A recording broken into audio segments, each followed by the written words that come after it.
Hello everyone. In this video, I'm going to explain how to solve problem D of Encode August 2021. The name of the problem is Lakshmi Auntie's food stall. And there is a food stall and it is open for n minutes and there are m customers. And in the ith minute, the jth customer wants to place an order which costs I of j of coins. Let's look at the example for this. And this is the matrix given. And in the first minute, the first customer is ready to pay 3 coins, the second customer is ready to pay 1 coin, and the third customer is ready to pay 2 coins. So it's like that. A of I of j is the ith customer paying in the ith minute, the jth customer is paying A of I of j coins. And what happens is once the customer receives the item that they ordered for, they do not place an order in the next minute. Instead, they spend time in consuming the item, and that is one thing we need to be careful of. In each minute, Lakshmi Auntie fulfills the order of one customer, exactly one customer, or she has the option of refusing to fulfill any orders in that minute. And any customer can place an order any number of times, and Lakshmi Auntie's business were hampered, and we need to help Lakshmi Auntie to increase their revenue by um, fulfilling orders in an optimal way. So this problem can be solved using dynamic programming and greedy combined, and we'll look at how to solve this problem. Before that, let's look at the sample input. So in the first minute, can take the order of the first customer. Then second minute, we can take the order of the second customer. In third minute, we can take the order of the third customer, and in the last minute, we can take the order of the first customer. That will be 3 plus 2 plus 2 plus 3, which will be equal to 10.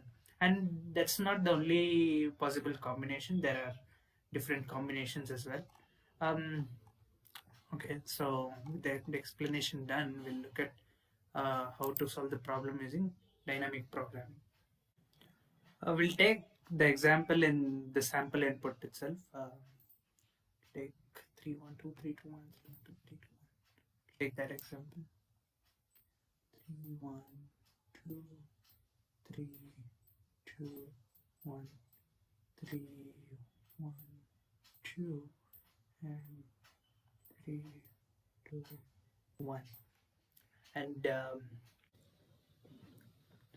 in dynamic programming, what we can do is we can maintain a two-dimensional array. Let's call it DP. The first array of DP can be initialized with the same elements as that of the matrix given. It's 3 1 2 and 0.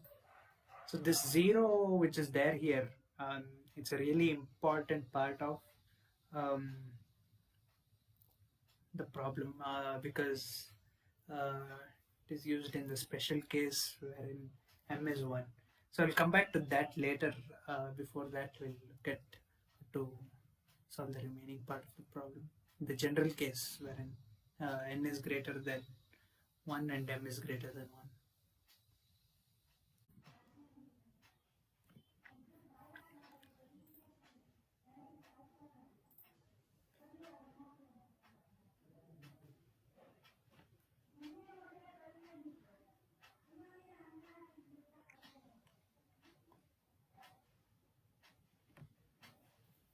So what we can do is we can note down the position of the largest element in the previous array. So in this case, 3 is the largest element, and the position of 3 is 0. So what to do in the 0th position? The 0th position, we can choose the second largest element from the remaining positions. So in this case, it will be 2. So what we can do is we can add 2 to 3 and then write the sum over here.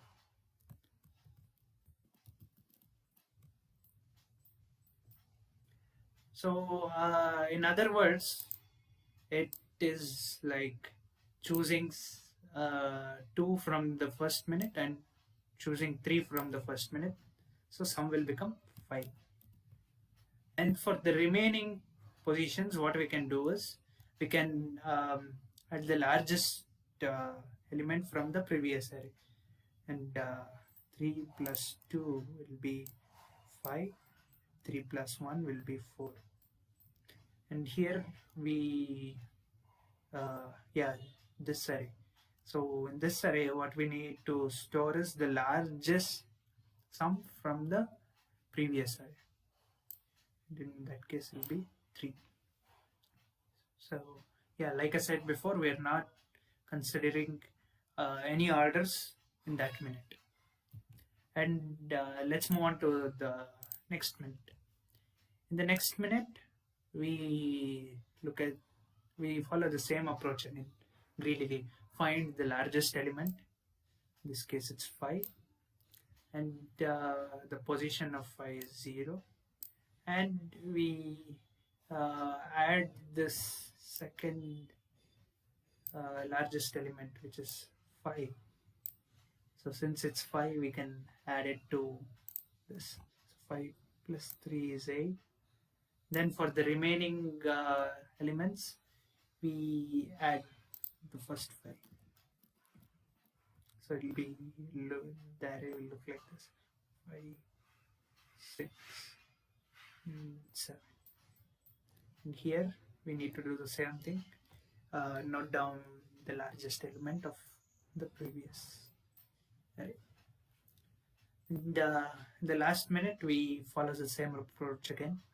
Note down the largest element, which is 8. Position is again 0. And in the 0th position, we add the second largest element, which is 7 here. So 7 plus 3 will be 10. You can add 8 to the remaining ones. 8 plus 2 and plus 1 will be 9. And here, once we come to the last minute, uh, we only need to take the largest element, this 10 or this 10. You can consider any. So this will be the answer, the largest element of the last array in the 2D matrix. Here we just write down this. So coming back to this array, what is this used for? In case m is 1, that is the second subtask. So in this case, this array will be very helpful because what happens is we need to choose some part of the array which is not subsequent, and we may need to exclude some of the elements from there. So that is where this array comes into handy. We can actually generalize this. First step is make dp of 0 equal to a of 0. Means we need to initialize this with these values, and for the remaining elements of dp, means these elements, we can say is dp of I of j is equal to max of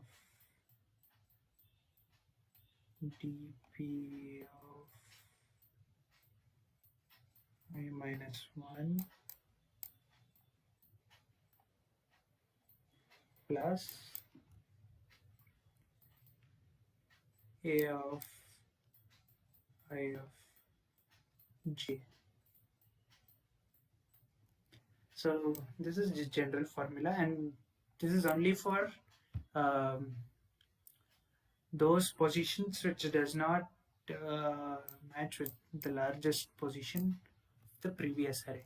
If it's equal to the largest position, we just need to change this as second max. This will be second max. So that is the general formula for solving this problem. Have a look at the additional material section. There are number of articles and videos related to dynamic programming as well as problems related to dynamic programming, and it's highly encouraged to solve them. Thank you.